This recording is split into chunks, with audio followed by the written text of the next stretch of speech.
என்ன நினைச்சவரே, தாயின் கருவில் தெரிந்தவரே, பெயர் சொல்லி அழைத்தவரே, பெரியவனாய் மாற்றினீரே. உங்க அன்புக்கு முன்னால இந்த உலகம் சிறுசுதான், அந்த வானத்தை போல உங்க மனசு பெருசுதான். உங்க அன்புக்கு முன்னால இந்த உலகம் சிறுசுதான், அந்த வானத்தை போல உங்க மனசு பெருசுதான். உங்க அன்புக்கு முன்னால இந்த உலகம் சிறுசுதான், அந்த வானத்தை போல உங்க மனசு பெருசுதான். என் நினைப்பாவே இருப்பவரே ஏசையா, உங்களை நினைச்சாலே உன்னதமானவரின் உயர் மறைவில் இருக்கிறவன், சர்வ வல்லவரின் நிழலில் தங்குவான், இது பரமசிலாக்கியமே. சர்வ வல்லவரின் நிழலில் தங்குவான், இது பரமசிலாக்கியமே. அன்பு தேவ ஜனமே, இந்த நாளில் சிந்தனைக்காக நியாயாதிபதிகள் 9ஆம் அதிகாரம் 1, 2, 3 வசனங்கள்.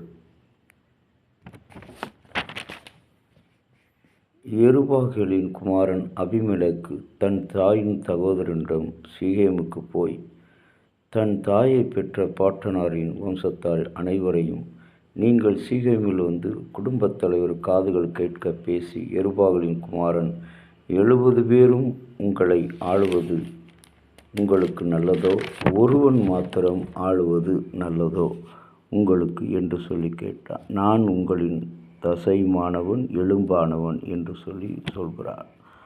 அன்பு இறை மக்களே, இஸ்ரவேல் மக்கள் கடவுளுடைய சித்தத்தை செய்யாதபடி அவருடைய சித்தத்துக்கு விரோதமாய் செயல்பட்ட காரணத்தினால் அவர்களுடைய அந்த நிலை மிக மிக மோசமாய் போகிறது. யெருபாகேலின் மகன் அபிமெலேக்கு இஸ்ரவேலை ஆளுவதற்கு தன்னை ஒப்புக் கொடுக்கிறான். ஆனால் கடவுளுடைய சித்தம் கர்த்தர் அவர்களுக்கு ராஜாவாக இருக்க வேண்டும், அவரை முதலாவது நம்ப வேண்டும், அதற்கு பிறகுதான் மனிதர்களை நம்ப வேண்டும் என்ற எண்ணம். இன்றைக்கு நம்முடைய வாழ்க்கையில் நாம் பயப்படுகிற நாளிலே உம்மை நம்புவேன். நம்முடைய எதிரியான சாத்தான் நமக்கு விரோதமாக அதிகமான பயத்தையும் ஆயுதத்தை பயன்படுத்துகிறார். பயம் என்ற ஆயுதம் நாம் தேவனோடு பிறரோடு கொண்டுள்ள தொடர்பை அதிகமாக அது பாதிக்கிறது. இயேசு கடலின் மேல் நடந்த சம்பவம் 3 நற்செய்தி எழுதப்பட்டிருந்தாலும் மத்தேயு சுவிசேஷத்தில் பேதுரு கடலின் மேல் நடந்தபோது அந்த சம்பவத்தை வாசிக்கிறோம். அன்புக்குரிய இறை மக்களே, கடவுளின் இரக்கமும் கிருபையும் நம்மோடு கூட என்றென்றும் தங்கியிருக்க வேண்டும் என்று சொன்னால் அவருடைய சித்தம் என்ன என்பதை நாம் மிக மிக கவனமாக மேற்கொள்ள வேண்டியவர்களாக இருக்கிறோம். கர்த்தருடைய சித்தம் என்ன?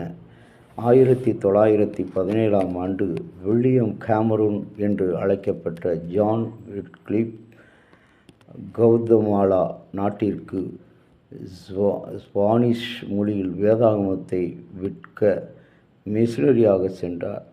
அங்கே அநேகர் வேதாகமத்தை வாசிக்க முடியாமல் இருதயத்தை பார்த்து ஆச்சரியப்பட்டார்.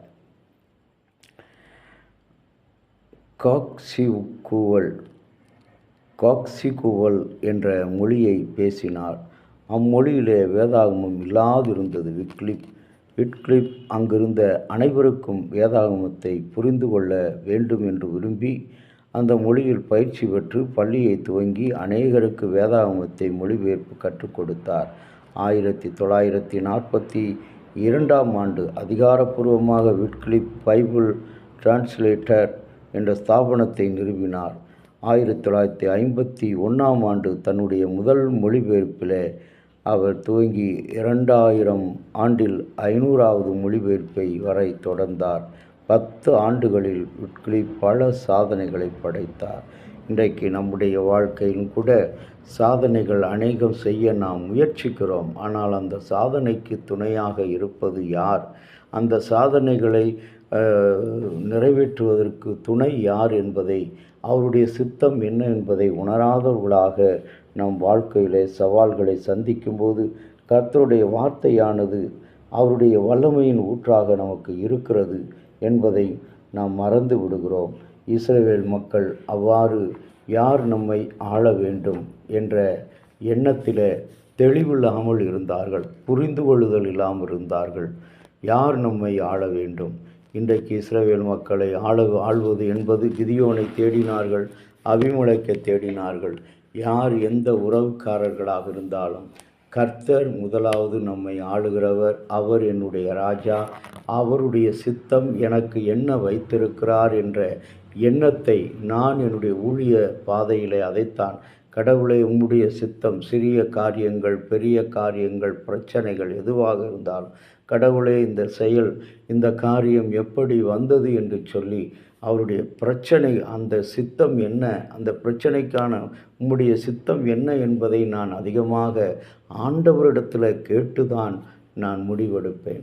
அப்படிப்பட்ட முடிவை கடவுள் எனக்கு பேசின ஆண்டவர் இந்த நாள் முழுவதும் உங்களோடு கூட அவருடைய சித்தத்துக்கு நீங்கள் ஒப்பு கொடுக்க, உங்கள் பிள்ளைகளாக இருந்தாலும், உங்கள் குடும்பமாக இருந்தாலும், உங்கள் வேலை காரியமாக இருந்தாலும், உங்களுடைய படிப்பு காரியமாக இருந்தாலும், புதிய எந்த ஒரு காரியத்தை துவங்கினாலும் கர்த்தருடைய சித்தம் என்ன என்பதை உணர்ந்து செயல்படுகிற மக்களாக நாம் அழைக்கப்படுகிறோம். அந்த ஆசீர்வாதத்தோடு கடவுளை நோக்கி பார்ப்போம். கடவுளே, உம்மால் கூடும், மனிதரால் கூடாதது உம்மால் கூடும். உம்முடைய சித்தம் இருந்தால் நாங்கள் பெரிய மதிலை தாண்டிடுவோம். உம்முடைய சித்தம் இருந்தால் எங்கள் வாழ்க்கையில் வெற்றிகளை, ஆண்டவரே, எங்களுடைய சோதனைகளை சாதனைகளாக மாற்றி எழும்ப முடியும். அப்படிப்பட்ட சித்தத்தோடு நாங்கள் இந்த நாட்களில் பயணிக்க எங்களுக்கு அருள்